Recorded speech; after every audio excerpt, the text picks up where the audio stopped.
Hello friends, welcome to my ছোট্ট mini blog. তো অনেক দিন পর আবার আমি একটা ভিডিও নিয়ে এলাম।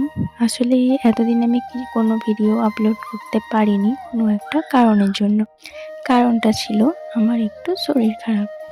দেখো, আমার এই দুটো ডাবার মধ্যে একটি লাস্ট পদ্ম ফুটে গেছে, মানে ওই ফুটবো ফুটবো হয়েই আছে। আর পাশের এই ডাবাটিতে দেখুন আর একটাও ফুল নেই। এটাই আমার শেষ পদ্ম ছিল, এখনও তো আপাতত কোনো কুড়ি আসেনি। আর এই গামলাটিতে আমি একটি পদ্ম লাগিয়েছি, সেই পদ্মটির আমার নামটা এখন জানা নেই, তো আমি পরে মেনশন করে নেব।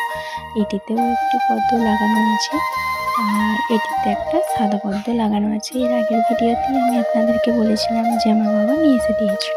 আর এই সাইডে দেখুন রজনীগন্ধা গাছটি ও লিলি গাছটি অনেক বড় বড় হয়ে গেছে।